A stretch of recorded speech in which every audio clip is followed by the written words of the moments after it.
Hey, kembali lagi sama gue Alvin. Kalau kita pengen buat PC, pasti kita milih motherboard. Nah, motherboard itu banyak banget jenisnya, mulai dari yang low end, yang cuma ada fitur-fitur dasar, sampai motherboard yang mahal, yang pakai LED, DCM yang bagus, dan kemampuan overclocking yang mumpuni, dan juga fitur-fitur lainnya. Nah, sekarang pertanyaannya, apa aja sih sebenarnya perbedaan fitur antara motherboard yang high end sama yang low end?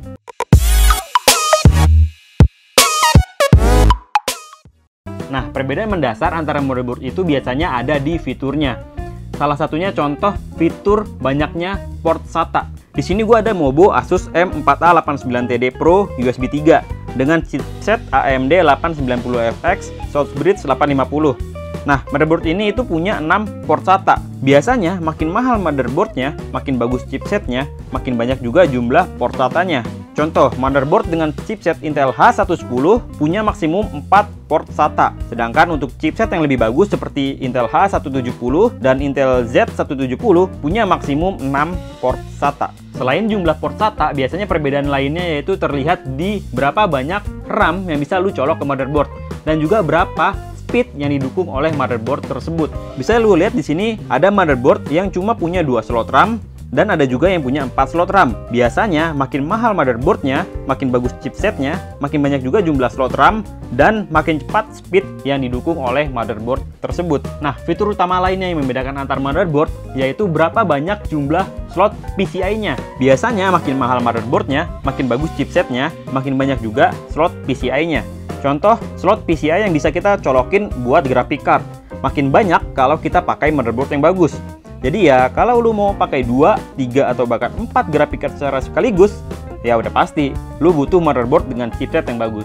Fitur utama lainnya yang membedakan yaitu jumlah I/O portnya. Seperti banyaknya jumlah USB port, jumlah port eSATA, dan juga makin banyak port audionya. Jadi kalau motherboard yang bagus, biasanya bisa mendukung audio 7.1. Fitur utama lainnya yang membedakan antara motherboard low end sama high end yang bisa lu lihat di sini yaitu adalah sistem coolingnya. Ya, bisa lu lihat ya perbedaan heatsink antara kedua motherboard ini. Gua rasa dari tampilan ya lu udah tau lah ya yang mana yang lebih mahal. Tapi sebenarnya kita nggak usah terlalu pusingin sih masalah heatsink ini. Soalnya heatsink di setiap motherboard itu sudah dirancang dan diatur sesuai kebutuhan motherboard tersebut. Nah, fitur utama lainnya yang kebanyakan orang cari dari sebuah motherboard yaitu kemampuan overclockingnya. Biasanya fitur overclocking ini kita temukan di motherboard yang punya chipset terbaik di kelasnya. Contoh, untuk Intel Skylake ada chipset Z170 dan untuk AMD ada di 990FX. Sebenarnya pakai chipset yang lebih rendah juga bisa overclocking, tapi sangat terbatas. Dan motherboard yang bisa overclocking biasanya punya heatsink yang bagus. Seperti yang gue bilang tadi, heatsink di motherboard itu sudah dirancang sesuai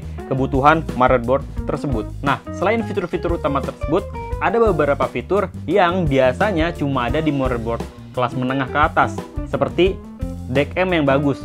Jadi kalau motherboard tuh udah punya DCM yang bagus, gua rasa nggak perlu lagi yang namanya sound card atau DCM eksternal tambahan. Dan juga salah satu fitur lainnya yaitu WiFi. Biasanya motherboard yang bagus itu udah ada WiFi di motherboard tersebut, jadi kita nggak usah beli WiFi eksternal.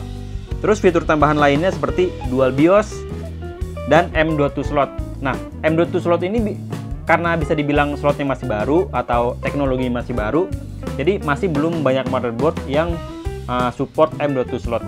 Selain itu juga biasanya yang banyak dicari supaya motherboardnya kelihatan keren yaitu LED lighting. Nah, biasanya LED lighting ini cuma ada di motherboard kelas menengah sampai ke atas. Nah, itu dia tadi beberapa perbedaan fitur dari motherboard yang low end sampai yang high end. Nah, kalau lu pengen beli motherboard, jangan karena namanya bagus.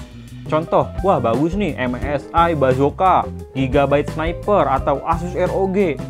Bukan berarti motherboardnya jelek, motherboardnya bagus. Cuma kalau lu pilih berdasarkan nama, gua rasa kurang tepat. Karena seharusnya menurut gua, kalau pilih motherboard itu, pilih karena memang fitur dari motherboard itu kita butuhkan. Oke, sekian aja untuk video kali ini. Semoga lu sekarang ngerti apa sih perbedaannya antara motherboard yang harganya murah sampai yang harganya mahal. Nah, kalau lu pengen nanya-nanya lagi, lu bisa langsung aja tulis di kolom komentar yang ada di bawah. Atau kalau kita pengen diskusiin, kita bisa diskusi di grup Facebook. Oke, seperti biasa, like jika kalian suka video ini, share jika kalian rasa video ini bermanfaat, dan jangan lupa subscribe untuk video-video selanjutnya.